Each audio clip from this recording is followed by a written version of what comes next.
Hey guys, Assam Public Service Commissioner যেটো Assam Finance Service Junior Grade 2 পোস্টৰ কাৰণে যেটো requirement আহিছিলে তাৰে যেটো ৰিটেন এক্সামিনেশন হয় তাৰ কাৰণে আপুনি কি টপিক চাব লাগিব কি পঢ়িব লাগিব ৰিটেন এক্সামিনেশনৰ কাৰণে তাৰে কমপ্লিট ডিটেইলছ মই আপোনাক এই ভিডিঅত প্ৰভাইড কৰিম যেটো সিলেবাস হয় এটো পেপাৰ ওয়াইজ আপুনি এই ভিডিঅ চেক কৰিব পাৰিব এতিয়া চাওক দেৰি নকৰি আজি ভিডিঅটো আৰম্ভ কৰো Assam Public Service Commission যেটো এডভাৰটাইজমেন্ট নাম্বাৰটো দি আছে 35 পাব্লিক 2025 ৰ কাৰণে যেটো নোটিফিকেশন আহিছিলে Assam Finance Service Junior Grade 2 post কাৰণে তাৰে যেটো ৰিটেন এক্সামিনেশন হয় তাৰ কাৰণে যিখিনি সিলেবাস আপুনি চাব লাগিব আৰু পেপাৰ ওয়াইজ হেখিনি মই আপোনাক এই ভিডিঅতে প্ৰভাইড কৰিম যদি আপুনি ইন্টাৰেস্টেড হয় তেতিয়াহলে আপুনি এটো কমপ্লিট চেক কৰিব পাৰিব কাৰণ এটো মই যেটো ভিডিঅ ৰিকুৱাৰমেন্ট ৰিলেটেড বনাইছিলো তাতে কমেন্ট আহিছিলে তো মই কৈছিলো তাতে ভিডিঅ এটা বনাই দিম বুলি তাৰ কাৰণে মই ভিডিঅটো বনাইছো এতিয়া চাই লওক যদি এক্সাম পেটাৰ্ন হয় কেনেকৈ এক্সাম আপোনাৰ যেটো পেটাৰ্ন হয় যেটো মোড অফ এক্সাম হয়তো আপোনাৰ ৰিটেন এক্সামিনেশন হ'ব আৰু যেটো টাইপ হয় এটো ডেসক্ৰিপটিভ থাকিব টোটাল পেপাৰ আপুনি 4 পেপাৰত এক্সাম দিব লাগিব নেক্সট আপোনাৰ টোটাল যেটো মাৰ্ক দি আছে 600 মাৰ্কৰ এক্সাম আপুনি এটেম্প কৰিব আৰু ইকৰা এক্সামত আপোনাৰ 3 আৱাৰ কে থাকিব 3 আৱাৰৰ আপুনি এক্সাম দিব লাগিব এতিয়া চাই লওক পেপাৰ এণ্ড সাবজেক্ট ওয়াইজ মাৰ্কখিনি ডিভাইড কৰি দি আছে পেপাৰ 1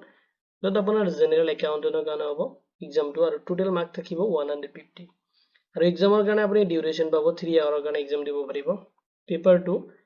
যত আপোনাৰ ফান্ডামেন্টাল যিখিনি ৰুলছ আছে লগত আপোনাৰ ফাইনান্সিয়াল যিখিনি ৰুলছ আছে এণ্ড ট্ৰেজাৰী ৰুলছ আপুনি হেখিনি চাব লাগিব যেটো পেপাৰ 2 থাকিব তাতে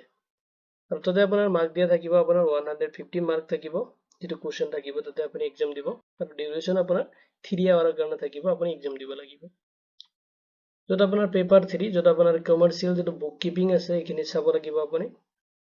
যত আপোনাৰ মাৰ্ক থাকিব 150 আৰু এক্সামৰ আপোনাৰ ডিউৰেচন 3 আৱাৰৰ কাৰণে হ'ব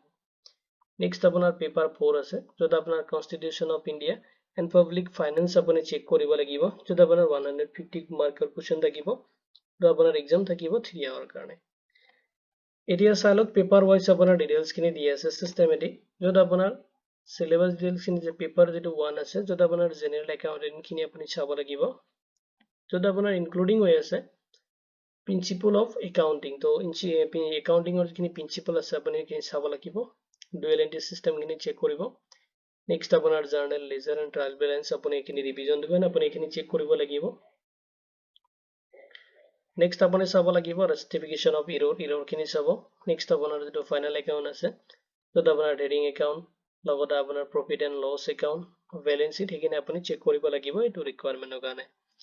নেক্সট চাই লওক যেটো পেপাৰত দি আছে আপোনাৰ গভৰ্নমেন্ট যেটো একাউন্টিং সিস্টেম আছে হেখিনি আপুনি চেক কৰিব নেক্সট আপুনি চেক কৰিব লাগিব বুক লগতে আপোনাৰ যেটো সাবসিডিয়াৰি বুকস আছে হেখিনি চেক কৰিব reconciliation of account এখিনি আপুনি চাব লাগিব নেক্সট আপোনাৰ একাউন্টিং স্ট্যান্ডাৰ্ড যেটো হয় তাৰে বেসিক ডিটেইলছ আপুনি ফাৰ্স্ট পেপাৰৰ কাৰণে চেক কৰিব লাগিব নেক্সট যেটো পেপাৰ আছে পেপাৰ 2 যত আপুনি চেক কৰিব লাগিব ফান্ডামেন্টাল যিখিনি ৰুলছ আছে লগতে আপোনাৰ ফাইনান্সিয়াল ৰুলছ এণ্ড ট্ৰেজাৰী যিখিনি ৰুলছ আছে হেখিনি আপুনি চেক কৰিব লাগিব যত আপোনাৰ আসাম ফান্ডামেন্টাল যিখিনি ৰুলছ আছে হেখিনি চেক কৰিব নেক্সট আপোনাৰ আসাম সাবসিডিয়াৰি যিখিনি ৰুলছ আছে হেখিনি চেক কৰিব নেক্সট আপোনাৰ আসাম ফাইনান্স যিখিনি ৰুলছ আছে ফাইনান্সিয়াল ৰুলছ খিনি আপুনি চেক কৰিব নেক্সট আপোনাৰ ট্ৰেজাৰী যিখিনি ৰুলছ আছে আসামত হেখিনি চেক কৰিব নেক্সট আপোনাৰ বাজেট প্ৰিপেয়াৰিং যেটো প্ৰিপাৰেচন কৰে লগত আপোনাৰ কন্ট্ৰোলিং যেটো সিস্টেম হয় হেটো আপুনি চেক কৰিব নেক্সট আপোনাৰ গভৰ্নমেন্ট যেটো ৰিসিপ্ট এণ্ড পেমেন্ট সিস্টেম কেনেকুৱা হয় হেটোৰ বিষয়ে আপুনি অলপ পঢ়িব লাগিব নেক্সট আপুনি ক্লাসিফিকেশন অফ এক্সপেন্ডিচাৰ যেখিনি আপোনাৰ এক্সপেন্ডিচাৰ হয় হেখিনি কেনেকৈ ক্লাসিফিকেশন কৰে হেখিনি আপুনি অলপ চেক কৰি লব নেক্সট আপোনাৰ ডেলিগেশন অফ ফাইনান্সিয়াল যিখিনি পাৱাৰ আছে হেখিনি আপুনি চেক কৰিব নেক্সট আপোনাৰ ৰেসপন্সিবিলিটিজ অফ ড্ৰয়িং এণ্ড যেটো ডিসপাৰ্বিং অফিচাৰ আছে হেখিনি আপুনি চেক কৰিব যিখিনি আপোনাৰ টু পেপাৰ 2 যিখিনি আছে হেখিনি সিলেবাস আপুনি চেক কৰিব লাগিব এক্সামৰ কাৰণে নেক্সট আপোনাৰ যেটো পেপাৰ 3 দি আছে কমাৰ্শিয়াল বুক কিপিং যত আপোনাৰ চেক কৰিব লাগিব বিজনেস একাউন্টিং যেটো কনসেপ্ট আছে হেখিনি আপুনি চেক কৰিব লাগিব নেক্সট আপুনি চেক কৰিব লাগিব ক্যাপিটাল এণ্ড ৰেভিনিউ এক্সপেন্ডিচাৰ খিনি কৰিব ডিপ্ৰিচিয়েশন হেখিনি আপুনি চেক কৰিব নেক্সট আপুনি ৰিজাৰ্ভ এণ্ড প্ৰভিজন খিনি চেক কৰিব লাগিব নেক্সট আপুনি চেক কৰিব লাগিব বেংক ৰিকনসিলিয়েশন ষ্টেটমেন্ট খিনি নেক্সট আপুনি চেক কৰিব cost accounting basic details next আপুনি চেক কৰিব ফাইনাল একাউন্ট যেটো বিজনেস অৰ্গানাইজেশনৰ ডিটেইলছ খিনি আপুনি চেক কৰিব লাগিব নেক্সট আপোনাৰ পাৰ্টনাৰশ্বিপ একাউন্টৰ বেসিক ডিটেইলছ এণ্ড ফাইনান্সিয়াল যিখিনি ষ্টেটমেন্ট এনালাইজ আছে হেখিনি আপুনি চেক কৰিব লাগিব নেক্সট আপুনি চেক কৰিব লাগিব পেপাৰ 4 যত আপোনাৰ constitution of India and public finance constitution of ইন্ডিয়াৰ ডিটেইলছ খিনি আপুনি চেক কৰিব লাগিব যত আপোনাৰ প্ৰিমেবল নেক্সট আপোনাৰ ফাণ্ডামেণ্টেল যিখিনি ৰাইটছ আছে সেইখিনি চেক কৰিব লাগিব নেক্সট আপোনাৰ ফাণ্ডামেণ্টেল যিখিনি ডিউটিজ আছে সেইখিনি চেক কৰিব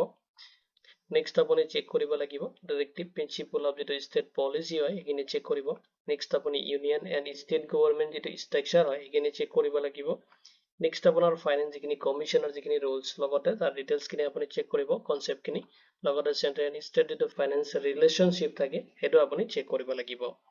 নেক্সট ইয়াৰ পিছত আপুনি চেক কৰিব লাগিব যেটো পাব্লিক ফাইনেন্স আছে তাতে আপোনাৰ যেটো পাব্লিক ৰেভিনিউ ডিটেইলছখিনি চেক কৰিব নেক্সট আপোনাৰ পাব্লিক যেটো এক্সপেন্ডিচাৰ আছে তাৰ ওপৰত আপুনি ষ্টাডি কৰিব লাগিব নেক্সট আপোনাৰ বাজেট সিস্টেম যিখিনি হয় এইখিনি চেক কৰিব ডেফিসিট যেটো ফাইনান্সিং সিস্টেম আছে তাতে চেক কৰিব লাগিব নেক্সট আপোনাৰ ট্যাক্সেশন যেটো সিস্টেম হয় নেক্সট আপোনাৰ জিএসটি যেটো বেসিক আন্ডাৰষ্টেণ্ডিং হয় কিনে আপুনি জানিব লাগিব জিএসটি ৰ ওপৰত আপুনি ষ্টাডি কৰিব লাগিব নেক্সট আপোনাৰ ৰুল অফ গভৰ্ণমেণ্ট যেটো ইকোনমিক ডেভেলপমেণ্ট ৰুলছ খিনি আছে সেইখিনি আপুনি চেক কৰিব লাগিব আৰু এইখিনি আপুনি পেপাৰ 4 এক্সামৰ কাৰণে প্ৰিপাৰেচন কৰিব এতিয়া চাই লওক ইম্পৰ্টেন্স নোট খিনি তো যিখিনি পেপাৰ দি আছে আপুনি যেটোকে চাৰিটা পেপাৰত এক্সাম এটেম্প কৰিব লাগিব আৰু এই পেপাৰ খিনিত আপোনাৰ যেটো মিনিমাম কোৱালিফাইং যিখিনি মাৰ্ক আছে সেইখিনি আপুনি কেৰি কৰিব লাগিব নহলে আপুনি এটো এক্সামত কোৱালিফাই কৰিব নোৱাৰিব আৰু সিলেবাস যেটো আপোনাৰ এপিএসসি যেটো আসাম পাব্লিক সাৰ্ভিস কমিশনৰ যেটো এডভাৰটাইজমেন্ট নাম্বাৰটো দি আছে 35 পাব্লিক 2025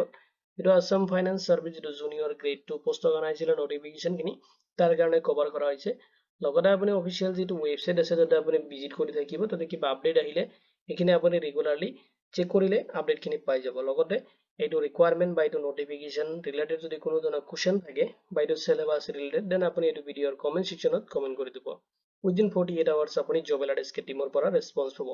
ভিডিওটো চোৱাৰ বাবে ধন্যবাদ দিকিনি আজিৰ ভিডিও মই ইমানতে সামৰিছো